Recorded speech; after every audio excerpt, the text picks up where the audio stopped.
वाह क्या बात है उपेंद्र भैया।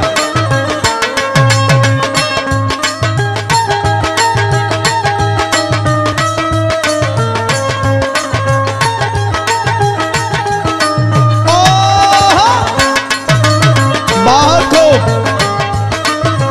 ये उपेंद्र सारंग का जोड़ी।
सभी सम्मानित विरह प्रेमियों को मैं ओम प्रकाश दीवाना म्यूजिक परिवार सहित सादर प्रणाम करता हूं।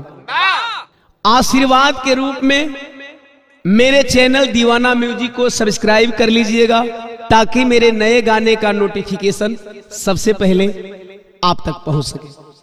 इस विरह के द्वारा मणिपुर जातीय हिंसा में मरे हुए लोगों को भावभीनी श्रद्धांजलि अर्पित करता हूं तथा पीड़ित परिवार के प्रति गहरी संवेदना व्यक्त करते हुए दोषियों के लिए कड़ी से कड़ी सजा की मांग करता हूं। विरह प्रेमियों, मेरे द्वारा कई दर्दनाक विरह सामूहिक बलात्कार का सुने, लेकिन यह सामूहिक बलात्कार हमारी नजरों में दुनिया का सबसे बड़ा, सबसे घिनौना, सबसे भयावह तथा मानवता को शर्मसार करने वाला बलात्कार है। फिर वही क्रिएटिव टीम परिकल्पना हमारे भाई सम्राटों के सम्राट, सोशल मीडिया सम्राट मुकेश यादव, डिजिटल हेड विशाल यादव, रिकॉर्डिस्ट सम्मानीय बड़े भैया जिनका हमेशा प्यार दुलार मिलता है, आदरणीय धनंजय सिंह जी तथा सहयोग आलोक सागर, लाल बहादुर यादव, तेज बहादुर यादव, मधु मुखिया जी, विपिन चौधरी, उमेश गुरु जी और हमारे शिष्य शिवचरण दीवाना के सौजन्य से आप लोगों के बीच में यह विरह भेज रहा हूं। उम्मीद है पसंद करेंगे।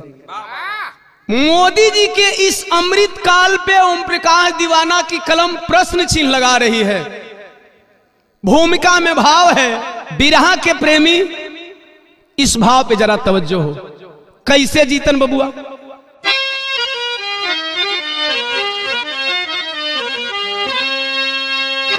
ए बाबू क्या यही मोदी जी का अमृत काल है, जहां जुल्म बेखौफ जुल्मी करे,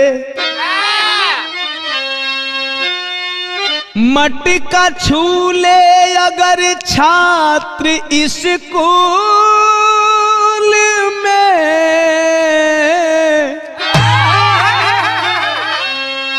मार शिक्षक से खा भी न मौत मरे,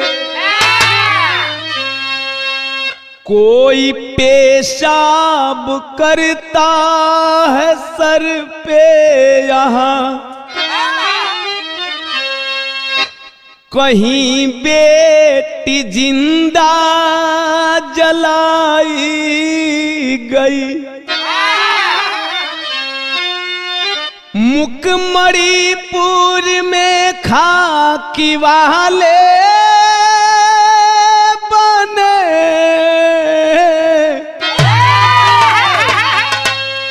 नारी नंगा सड़क पर नचाई गई।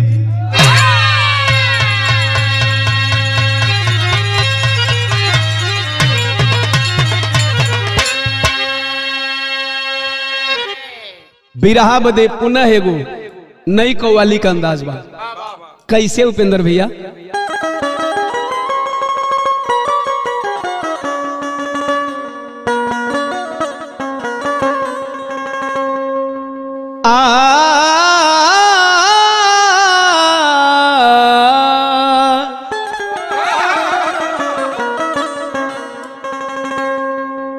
अजी मुसीबत में कि मुसीबत में शरीफों की शराफत कम नहीं होती।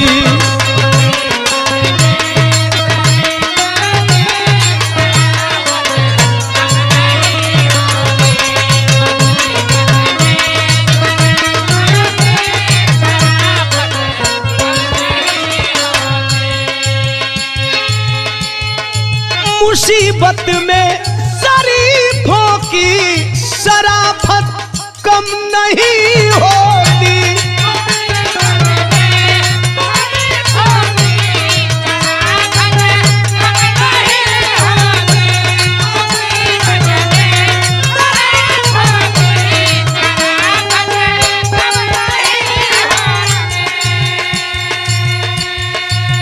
आज मुसीबत में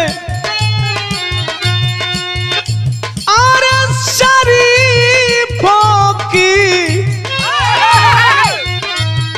शराफत अरे कम नहीं होती। करो सोने अरे करो सोने के 100 टुकड़े तो कीमत कम नहीं होती। करो सो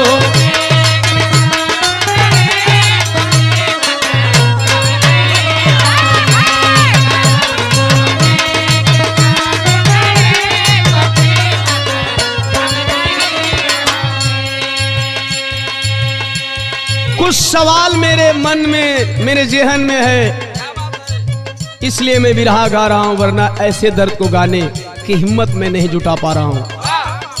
भाव है अजी लिखूं कैसे लिखूं कैसे बेशर्मों की बेशर्मी को कलम रोती।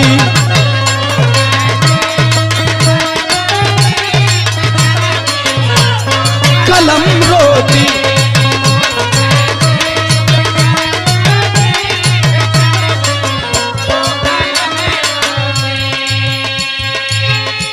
लिखूं कैसे बेशर्मों की बेशर्मी को कलम रोती।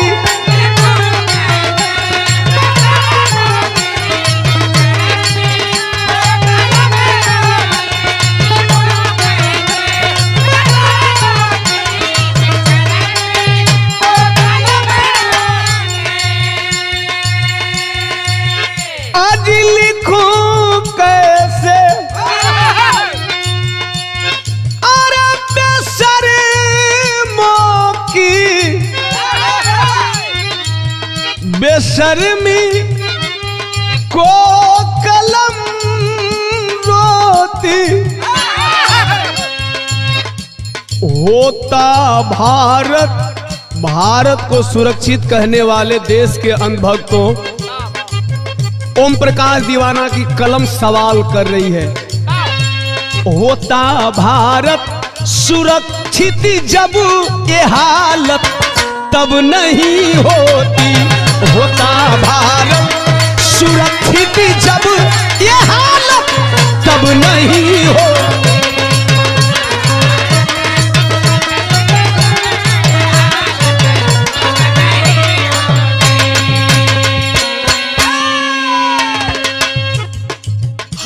कवन होता भारत को। नजम में एक एक लाइन हमारे बिरहा प्रेमी जरा ध्यान से सुनिएगा और विचार करिएगा कि इस लाइनों में कितनी सच्चाई है। जहां पत्थर की देवी की पूजा हर रोज होती है, वहीं पर जिंदा देवी आज बिना वस्त्र रोती है। जहां माटी के मूरत को वस्त्र पहनाया जाता है, वहीं पर बिना वस्त्र नारी को घुमाया जाता है। जहां पर बेटी बचाओ बेटी पढ़ाओ का नारा, उसी भारत में एक बेटी का परिवार क्यों हारा। हमारे देश में लोगों की भावनाएं आहत बहुत जल्द हो जाती है जब किसी गाय को मार दीजिए, किसी हाथी को मार दीजिए। इसलिए ओम प्रकाश दीवाना की हर एक लाइन सवाल करती है देश की इस स्थिति और परिस्थिति को देखते हुए। जहां पर बिकने के लिए फिल्म बाइकाट होता है, वहीं पर बेटी लुट रही कैसे बर्दाश्त होता है। मणिपुर राज्य का सुनिए जरा घटना ये हकीकत, वहीं के आदिवासियों पर पड़ी टूट मुसीबत। मई 3 को मणिपुर में भयानक आंदोलन हुआ, कुकी मैतेई के बीच में बुरा तब संतुलन हुआ।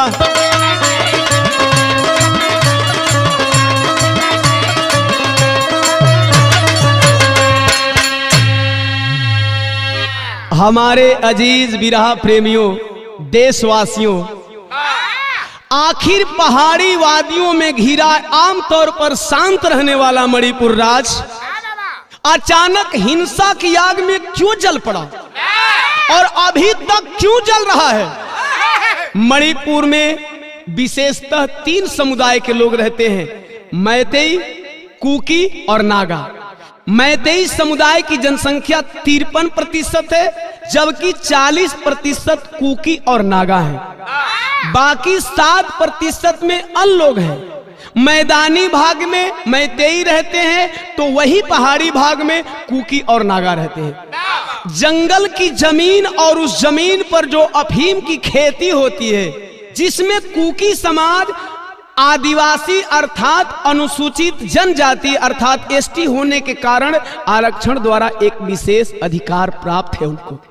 दूसरी तरफ मैतेई समाज की बात करें तो सामाजिक, आर्थिक और राजनैतिक तीनों प्रमुख क्षेत्रों में प्रभुत्व है। जैसा कि वर्तमान समय में मणिपुर के 60 विधायक में 40 विधायक मैतेई समाज से हैं। मैतेई समाज के ही वर्तमान में मुख्यमंत्री बीरेन्द्र सिंह जी भी हैं। इतना संपन्न होने के बाद भी मैतेई समाज अनुसूचित जनजाति कोटा में आरक्षण मांग रहा है और वर्तमान भाजपा सरकार इस पर विचार करने का आश्वासन भी दे डाली। इससे आर्थिक, राजनीतिक और सामाजिक रूप से पिछड़ा कुकी समाज घबरा गया। कहीं एसटी का दर्जा मैतेई समाज को मिल जाएगा तो हमारा अधिकार छिन जाएगा, हमारी नौकरियों में भागीदारी कम हो जाएगी तथा जंगल की जमीन हड़प ली जाएगी, जो कि हम लोगों के आर्थिक आमदनी का मुख्य स्रोत है, जिसमें अफीम की खेती होती है। आए बिरहा प्रेमियों, इसी के विरोध में अपने हक और आरक्षण को बचाने के लिए मणिपुर में 3 मई को आदिवासियों अर्थात कुकी समुदाय के द्वारा एक रैली निकाली गई। और जब रैली निकाली गई तो हुआ क्या, जीतन बाबू भोजपुरी का तरज लगता।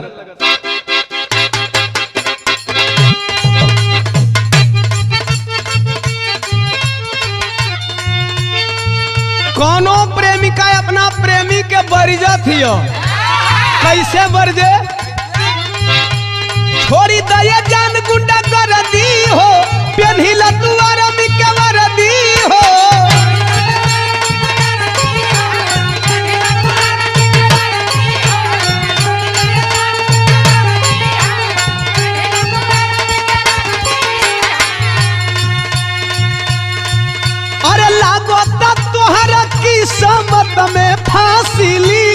बा हमारा राशि में ये सोना बदमाशी लिखल बा हमारा राशि में ये सोना।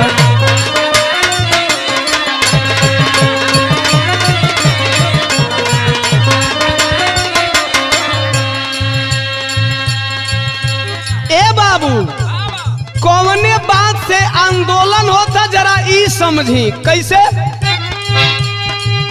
अरे मिलल जवन कुकी के या रक्षण हो मैं तई कैल चाहे भक्षण हो।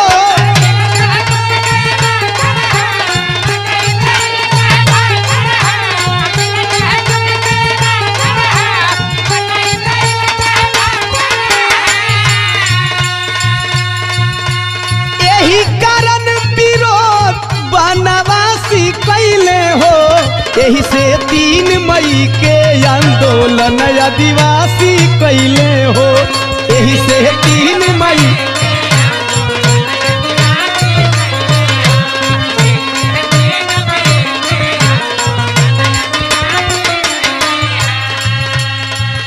आदिवासी अपने हक के लिए आंदोलन कर रहे हैं। दूसरी टीम मैतेई के लोग क्या किए यही खातिर 2 समुदाय में जंग भइल हो। ए बाबू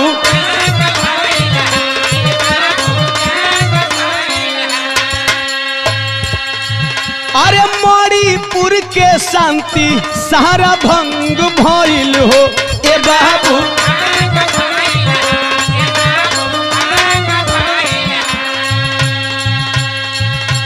मैतेई समुदाय के लोग बदमाशी कैले हो यही से 3 मई के आंदोलन आदिवासी कैले हो।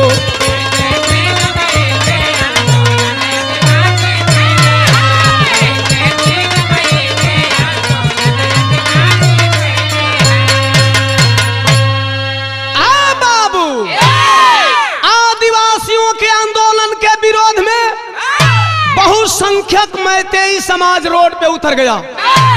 विरोध होने लगा मार काट चालू दुकान लोग फूकने लगे गाड़ियों को जलाने लगे दोनों तरफ से हिंसा भड़क गई। पूरा मणिपुर हिंसा की आग में जलने लगा। आज जब पूरा मणिपुर हिंसा का आग में जलने लगले भैया 3 बीत गई तारीख 4 आई मणिपुर में हाहाकार है। मणिपुर का एक जिला लगता है कांगपोकपी थाना नोंगपोक सेकमाई गांव का नाम बी फिनोम ओहिजे का रहे वाला एक परिवार कई दर्द बा। परिवार के मुखिया का नाम डेविड की पत्नी का नाम मैरी और डेविड मैरी के बीच में 3 औलाद बाड़न। बड़ा बेटा जॉन बिटिया जौली और छोटा बेटा विवान। घटना ऐसी है कि ये 5 नाम काल्पनिक है सच्चाई से कोई ताल्लुक नहीं है और ये क्रिश्चियन लोग थे इसलिए क्रिश्चियन धर्म के मुताबिक यह नाम है। गौर करेंगे सवेरावा अचानक जौली कमाई मैरी के कोनो रिलेशन में जाए के हो बड़ बेटवा जॉन के लेके घरवा से निकलल चाहते ही अपनी बिटिया के समझावे का समझावत तरज बदल गई। कोनो दुल्हन अपना दुल्हा से कहतिया कि अरे छूछे जान घूंघूटा अरे छूछे जान घूंघूटा कि हटाइए बलम जी देही की छौ चिन्हा मुँह खाइए बलम जी।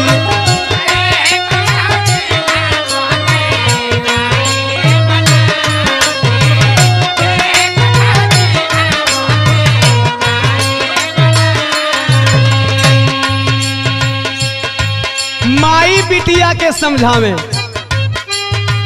अरे जोरत बसोहर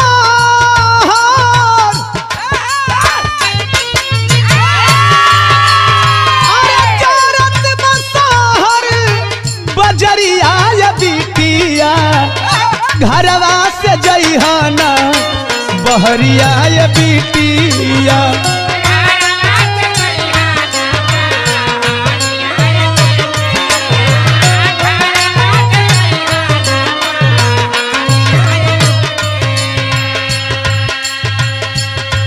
बेटी जौली, जब तक हम वापस न जाई घरे से बाहर निकले का प्रयास मत करिए। समझावत हिय कि कैसन हालत है शहर का। अरे भड़कल बदंगा बेटी पूरे मणिपुर में, अमतई के लोग बारे सत्ता के गरूर में।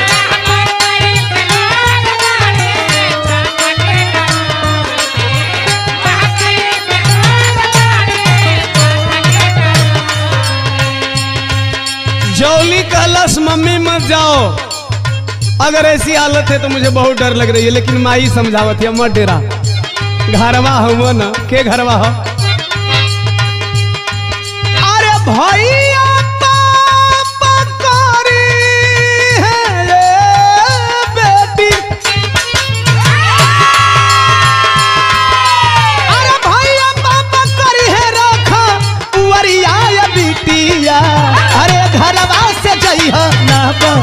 हरिया ये बिटिया।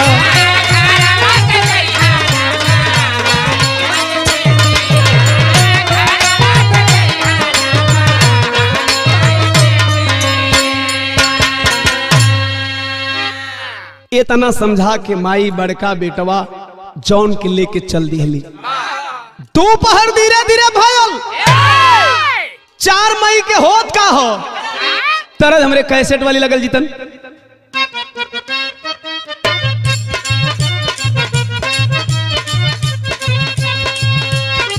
कोनो मर्द अपना मेहरारू से कहे, हमार सवाल शिल्पी राज से हो। धनी पियलू हा फ्रूटी के पसी हो कि नवलू हा डबल में कसी हो।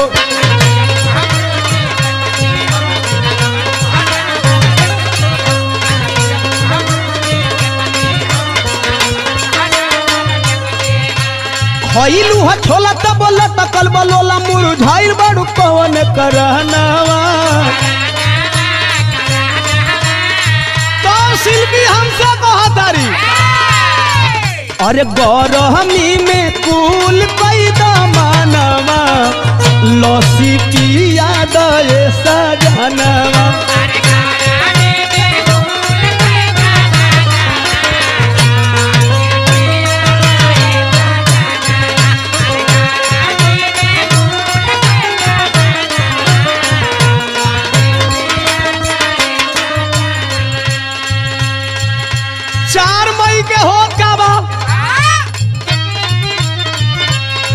चार मई दोपहर नियर आइल बा, खून सबका कपार चढ़ी आइल बा।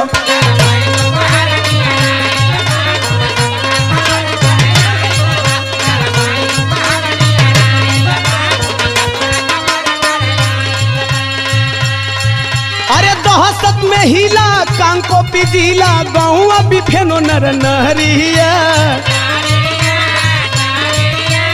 आई के हजारों बंदूक धरिया फूके लगले घरवा पखरिया।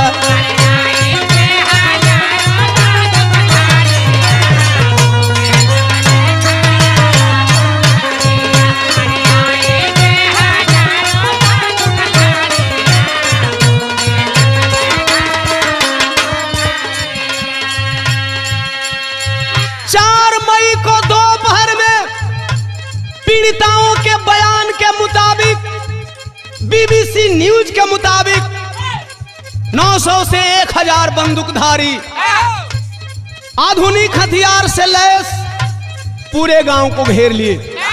तो कवि जी को लिखना पड़ा, मानव बन दानव खूनी काटे लगले मारे लगले।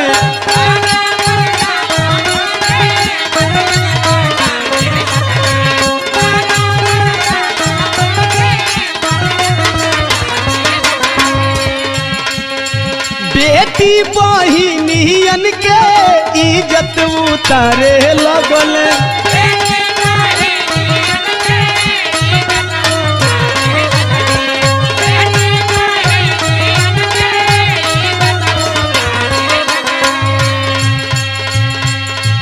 लुटेले सोना चांदी हो, करे दो गला नदानी हो।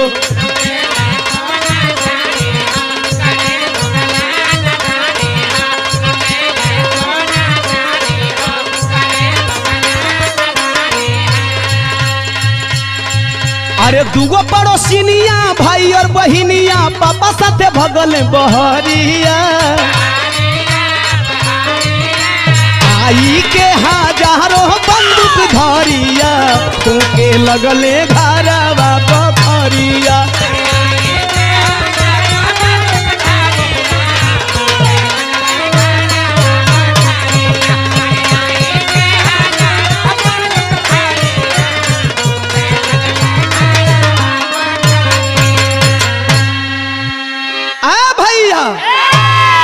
हालात को भयावह होता हुआ देख करके पिता डेविड अपनी बेटी जौली और अपने छोटे बेटे विवान को लेकर के घर से बाहर भागना चाहते हैं। तो दो पड़ोसिन और साथ होली। एक की उम्र 42 साल बताया गया और एक की उम्र 50 साल बताया गया। 5 लोग घर से बाहर निकले। पिता डेविड फोन लगा रहे हैं नजदीकी थाना शेख माई को। जब फोन उठाते हैं थाना अध्यक्ष फोनमा पर रो रो के हालत बताओ। तरज बदल गई भैया।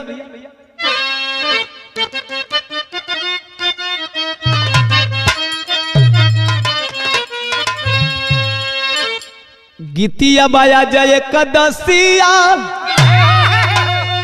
अरे बिहान दुआदसिया तेरसिया के ना किसैया मांगेला, अरे गवानावा तेरसिया के ना।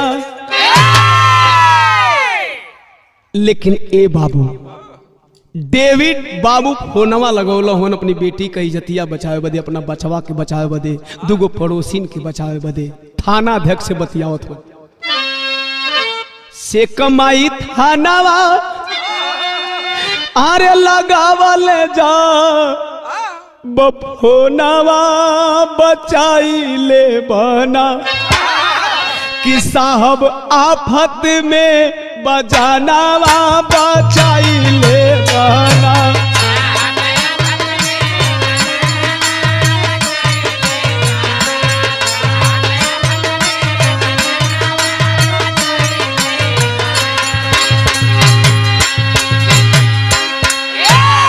ए बाबू कुछ दूर भागत भागत अरे पुलिस वाले आइले।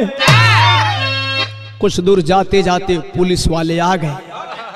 पुलिस वाले गाड़ी में बैठा करके 2 किलोमीटर की दूरी पे शेख माई थाने की तरफ लेकर के बढ़े तो इतने में भेड़ियन के झुंड में घेरइले।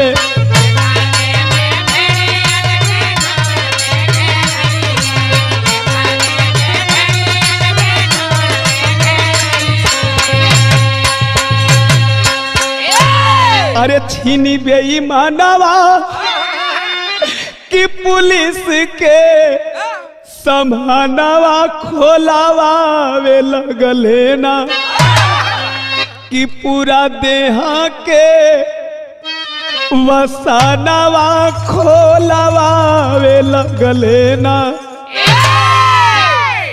हजारों की भीड़ में 5 लोग खड़े थे। कुछ लोग आवाज लगाए जान बचानी है, अपना अपना कपड़ा उतार दो। ये तनी बतिया जब डेविड सुनल, जौली का बाप आरा गरज करके डेविड अपनी बेटी से बोलते हैं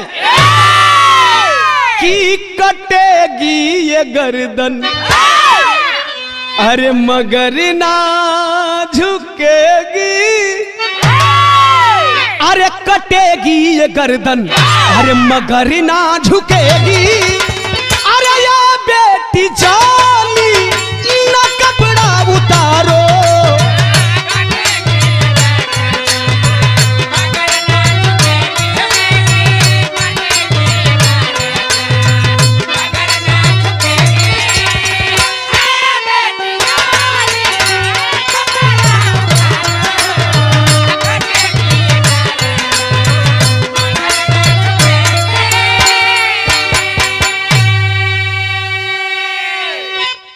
अरे कटेगी ये गर्दन मगर ना झुकेगी।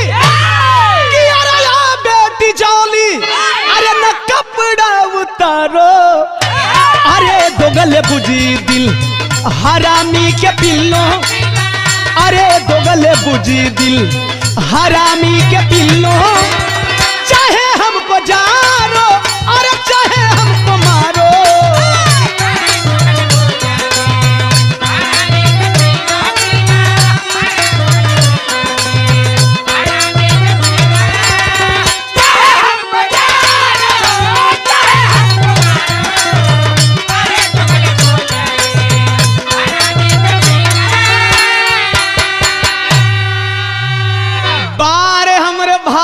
वर्दीधारी कवि जी लिखा था मन।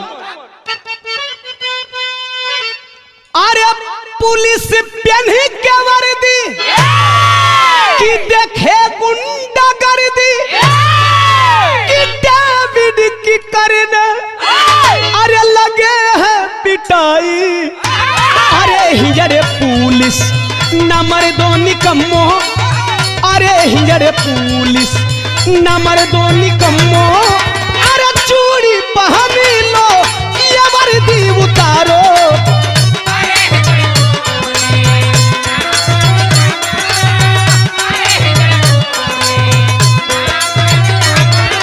अरे चूड़ी पहनी लो अरे ये वर्दी उतारो।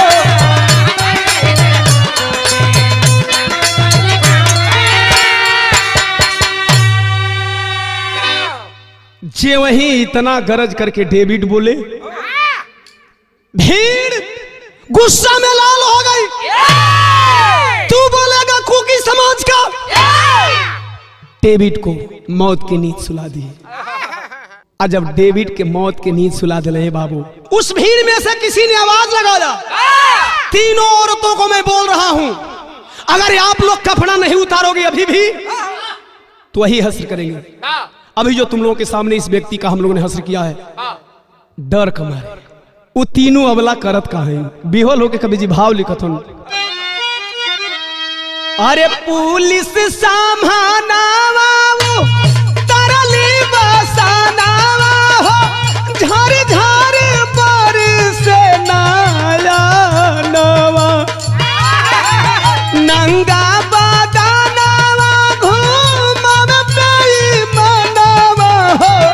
तनवा छुएल सही तनवा।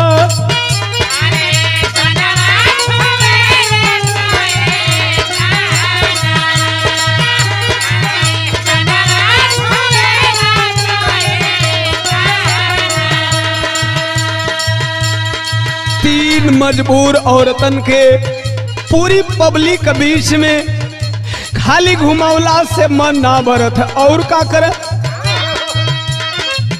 गरवा में हाथ डाली अबला के हो छेड़ा खानी करे।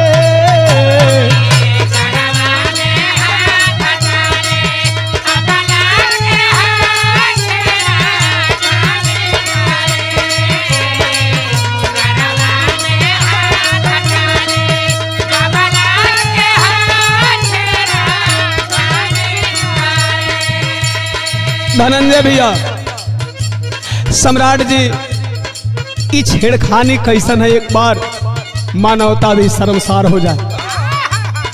कहां छेड़त हुआ कहां पकड़त हुआ थोड़ा सा मैंने पर्दे में लिखने का प्रयास किया है। कहां पकड़ लो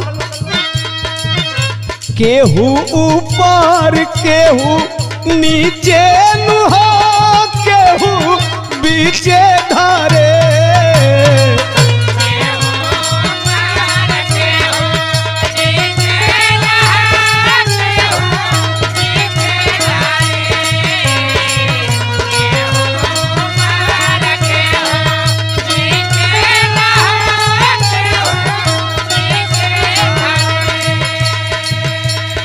भारत को मुसलमानों से खतरा बताने वाले लोगों के लिए ओम प्रकाश दीवाना सवाल करता है कि भारत मुसलमानों से परेशान है या तथा कथित बुजदिल हिंदुओं से परेशान है। कवि जी का भाव हो, हिंदू घुमावे वाला हिंदू भी देखे वाला रहले ना एको मुसलमानवा नंगा बदनवा घूमर बेईमानवा हो तनवा छुएले सैतानवा।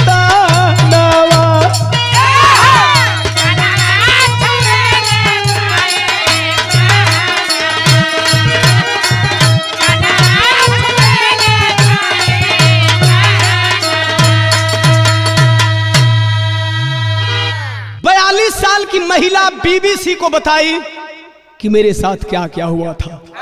3-4 लोग घेर लिए थे, कोई आवाज लगा रहा था इसकी इज्जत लूट लो, लेकिन वो लोग हमारी इज्जत नहीं लूटे। उस 21 वर्षीय लड़की को पता नहीं किधर ले गए लोग, क्या किए, लेकिन ए बाबू जौली के बयान के मुताबिक जौली को कुछ दरिंदे धान के खेत में ले गए और जब धान के खेत में ले जा करके इज्जत लूटने का प्लान करने लगे तो एगो कहावत कहल जाला, धनंजय भैया, मरता क्या नहीं करता। वह मजबूर लड़की उन दरिंदों से एक गुहार लगा रही है। का लगावे जीतन बाबू, भाव बदल गया।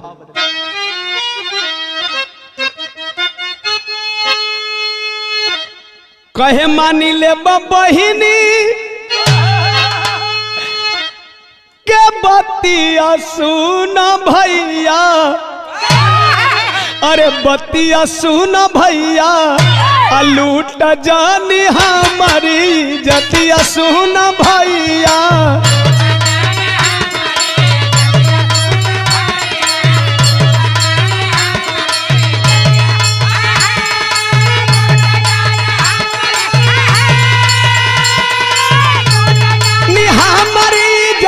सुन भैया लूट जानी,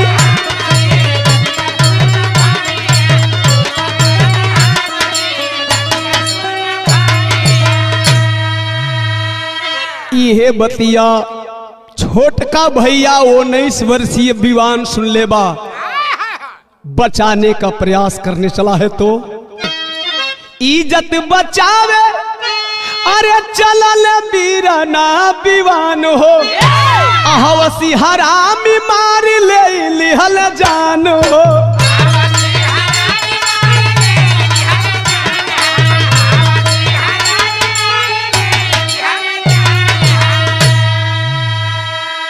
मार दिया, भाई विरोध किया, बहन के सामने पीट पीट करके भाई की हत्या कर दी गई। विवान दुनिया में नहीं रहा, फिर रोथिया तोहरो घर में हुई है, अरे रतिया सुन भैया कि लुट जनी हमारी इज्जतिया सुन भैया। जब 21 वर्षीय जौली के ऊपर ओ हौसी भेड़िया टूट पड़े, जब आबरू लूटे लगलन तो नहीं समय कवि जी भाव लिखत हन विदेशिया लगल। अरे द्वापर के कन्हैया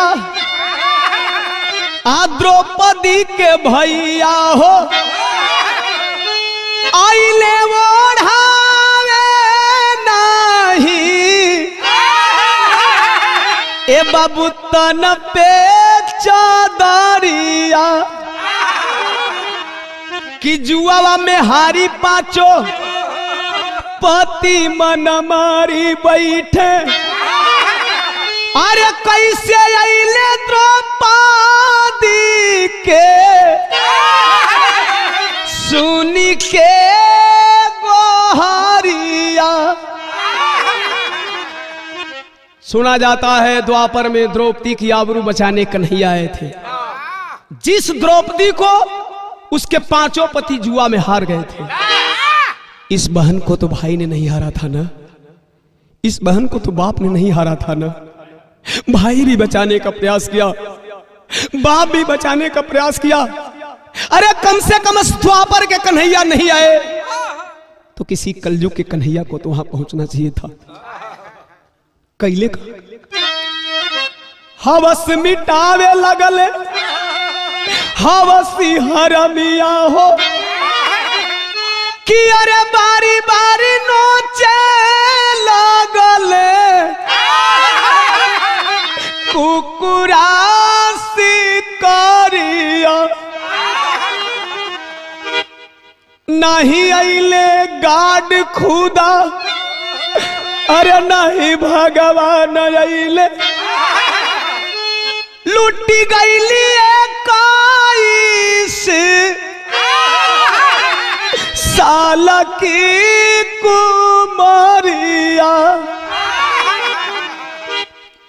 लूटने से मन नहीं भरा, लूटने के बाद वह पापी धमकी दिए।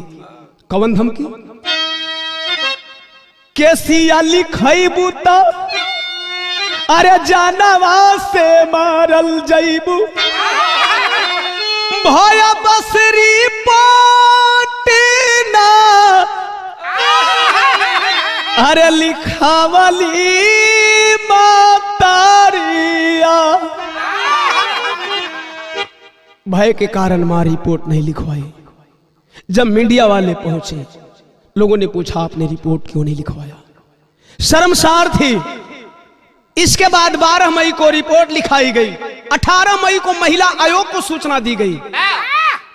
न पुलिस प्रशासन ने कुछ किया, न ही महिला आयोग ने कुछ किया।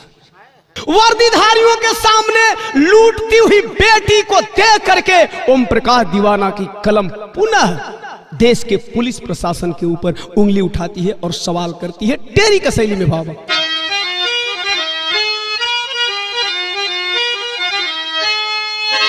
अरे वर्दी के आगे या बला लूट गई, खाकी के ऊपर हावी थी गुंडागर्दी।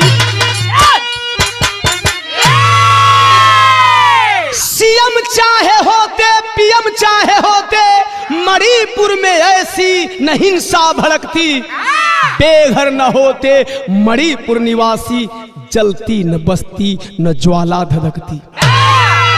3 मई को हुआ इंटरनेट बंद जब, क्यों न पर्याप्त पुलिस बुलाई गई। सत्ता पक्ष में थे मंत्री विधायक अधिक, जानबूझकर क्या हिंसा कराई गई। जब इंटरनेट 3 मई को बंद कर दिया गया तो फिर पर्याप्त पुलिस क्यों नहीं बुलवाया गया? तानाशाही चलाते हो हर वक्त तुम, छीन कर सोशल मीडिया की टोटल आजादी। अरे देश क्यों लुट रहा, देश क्यों टूट रहा। बिक गई गोदी मीडिया, बिकी वर्दी खादी। केंद्र सरकार और राज्य सरकार से ओम प्रकाश दीवाना देश का नागरिक होने के नाते सवाल करता है। कोई भी घटना होती है आप इंटरनेट बंद कर देते हो। क्या इंटरनेट आपके बाप का है? क्या हम देश के नागरिकों का नहीं है? गोदी मीडिया कुछ दिखाती नहीं। और जब सोशल मीडिया के द्वारा आम जनमानस सच्चाई दिखाने का प्रयास करता है तो आप लोग इंटरनेट बंद कर देते हो, ब्रॉड बैंक बंद कर देते हो। एक ऐसी तानाशाही है। ऐसा ही रेप हुआ था बेहमई में जब। इतिहास का पन्ना उलाट करके पढ़ना देशवासियों, ऐसा ही रेप हुआ था बेहमई में जब फूल सी फूलन हाथों में बंदूक उठाई। अरे न्याय थाना कचहरी से जब ना मिला, 21 को खड़ा कर गोली से उड़ाई। देश में मंदिर, मस्जिद, चर्च, गुरुद्वारे बनाने वालों से ओम प्रकाश दीवाना का सवाल है, बनाए हो मंदिर बहुत देश में, फिर भी सुरक्षित नहीं कोई गीता।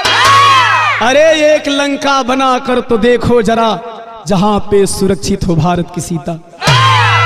याद है सीता जी को रावण लंका में रखा था लेकिन छुआ नहीं था। आए भैया, पूरा 2.5 महीना बीत गया लेकिन देश को पता नहीं चला इस घटना के विषय में। ये घटना के विषय में आखिरकार पता कहिया चलल, तरज बदल गई। अरे 2.5 महीना से ऊपर धीरे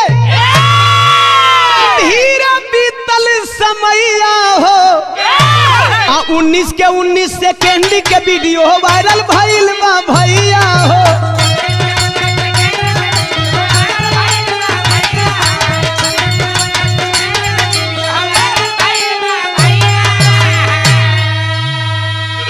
कि हिलल बा देश, पूरा हिलल बा विदेश हो। नार नारी साबा का के भइल बा कलेश हो।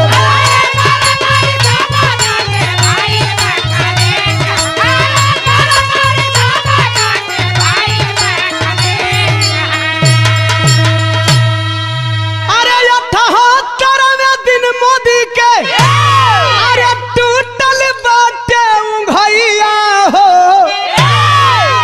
19 के 19 सेकेंड के वीडियो अरे वायरल भइल बा भैया हो। 77वें दिन जब सोशल मीडिया पे 19 सेकेंड का वीडियो वायरल हुआ तो 78वें दिन आदरणीय देश के प्रधानमंत्री नरेंद्र मोदी जी संसद के सामने चुप्पी तोड़े और बोले, इस घटना से कलेजे में बहुत पीड़ा है। बाहर प्रधानमंत्री जी 2.5 महीने तक आप सोते रहे, आपको पता नहीं था। प्रदेश में भी आपकी सत्ता, देश में भी आपकी सत्ता।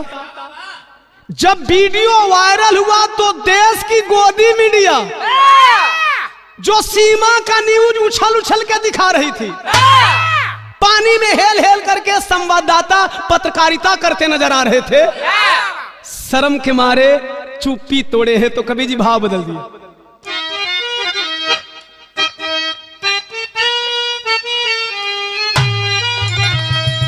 अरे सोई थी जो गोदी मीडिया, सोई थी जो गोदी मीडिया, अचानक आंख खोली है।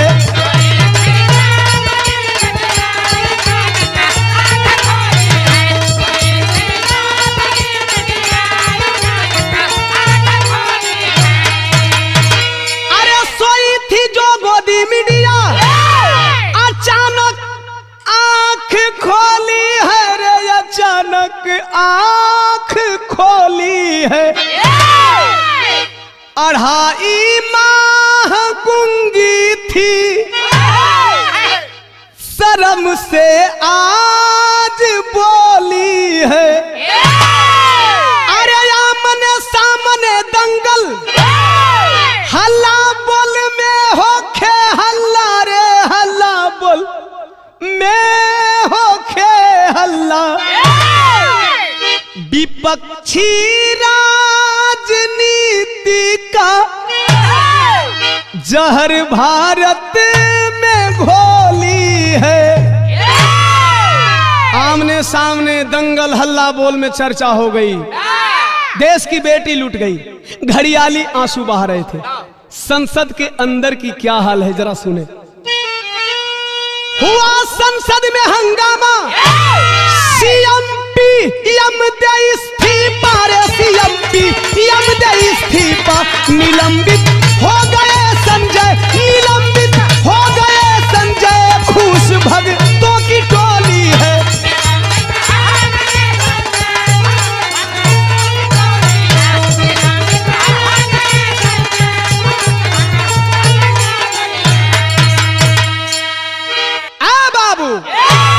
संसद के दोनों सदनों में सीएम और पीएम के इस्तीफे की मांग होने लगी। नतीजा निकला, एक दिन राज्यसभा सांसद संजय सिंह राज्यसभा स्पीकर के सामने जाकर के हो हल्ला करने लगे। सदन के नेता पीयूष गोयल इशारा किए और स्पीकर ने पूरे मानसून सत्र के लिए राज्यसभा सांसद संजय सिंह को निलंबित कर दिया।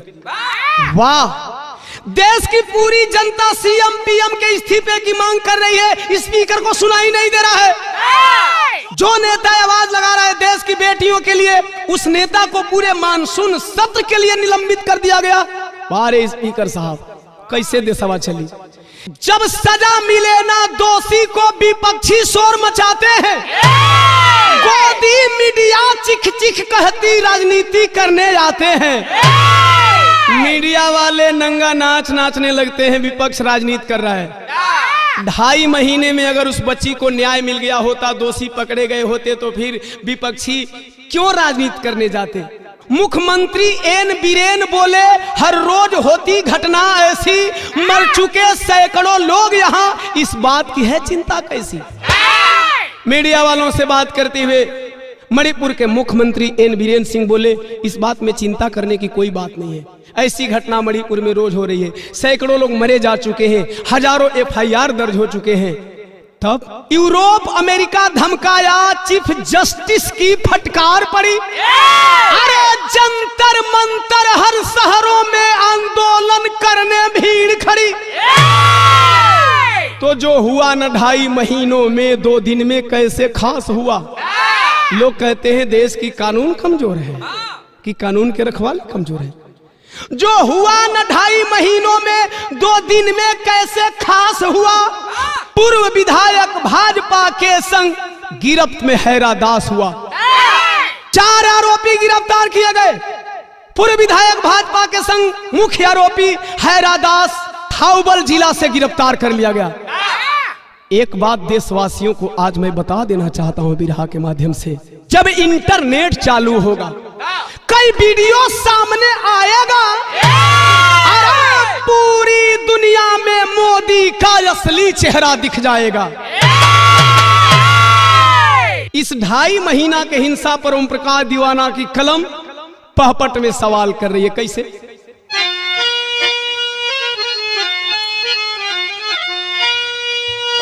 कि अरे जरत आग में के डलले तेल जेल कब होई हो?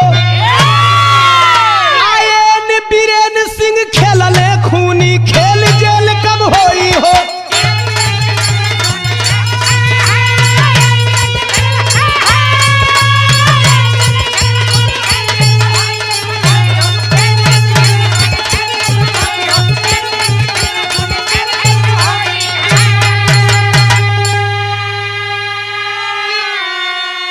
ये हिंसा में अब तक 150 लोगवा गईले मर हो, लगभग 5000 जरल बा।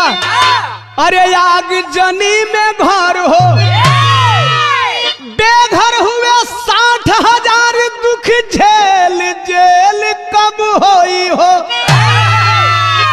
कई परिवार के लोगवा भइल, अरे अकेला जेल कब होई हो? तो महिला आयोग के अधिकारी अब कहवा सुतल बाड़ी हो? कहिया होई इनकाउंटर, कि अब कहिया पलटी गाड़ी हो? मिली दोषी के फांसिया की बेल, जेल कब होई हो? या की बरसी फूल की कसी, अरे नकेल जेल कब होई हो? एक सवाल तमाम भारतवासियों से ओम प्रकाश दीवाना का आला में भाव है।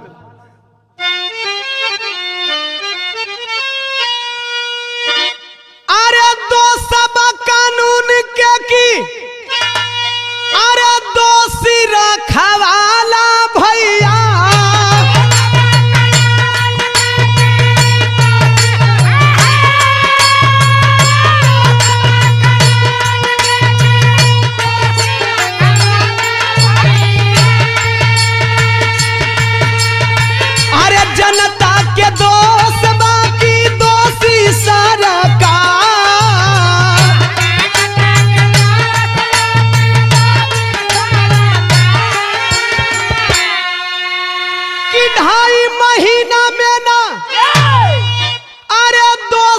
पकड़ैले जवन अरे 2 दिनवा में कैसे भइले गिरफ्तार।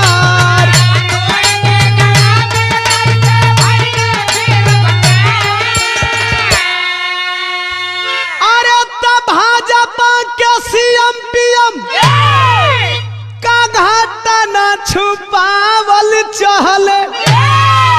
अरे मीडिया छुपावलस बचावलस सारा का।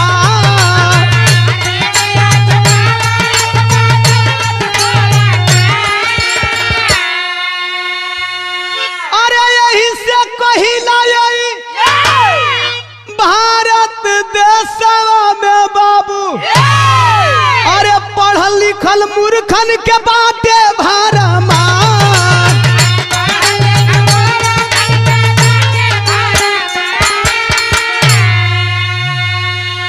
अरे बाबू आप लोगों ने इंटरव्यू में एक फौजी का इंटरव्यू सुना कि मैं देश के लिए आतंकवादियों से लड़ा लेकिन अपनी बीवी को अपने देश के आतंकवादियों से जातिवादियों से नहीं बचा सका। रेप पीड़िता की माता की सरकार से एक स्पेशल मांग है। कौन मांग? कि अरे बलात्कारी जहिया रोड पर जलावल जई है कोहे माई हमर बेटी तहिया न्याय पई है।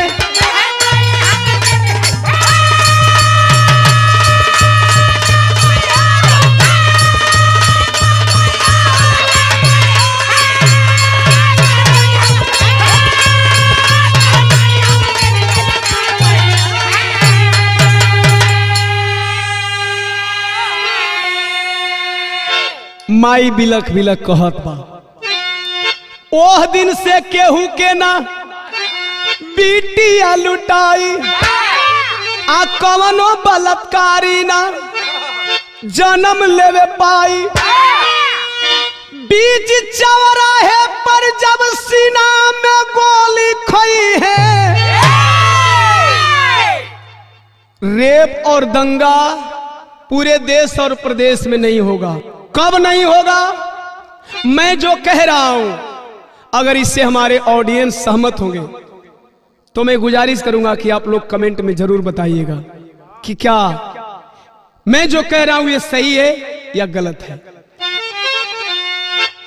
जवाना प्रदेश के अंदर होखे रेप दंगा धनंजय भैया किसी सरकार के खिलाफ नहीं है, किसी मुख्यमंत्री के खिलाफ नहीं है, पूरे देश हित में चाहे किसी भी प्रदेश में किसी की भी सरकार है, चाहे किसी भी पार्टी की सरकार हो, सभी मुख्यमंत्रियों के लिए हमारी स्पेशल मांग है कि अगर दंगा और रेप होता है तो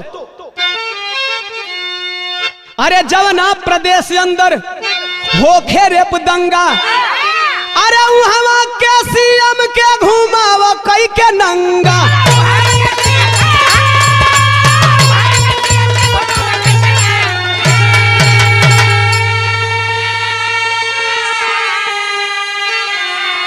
अरे तबे बाबा साहब के नियम कानून लई है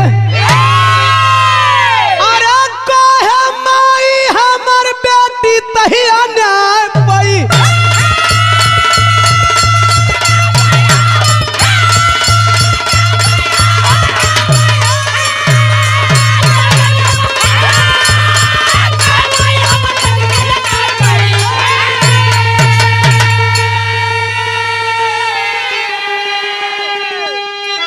बोध छत्रपति साहू फूले गाड़ के उदा पासी बाबा साहब ललई यादव भारत में छाई उदासी।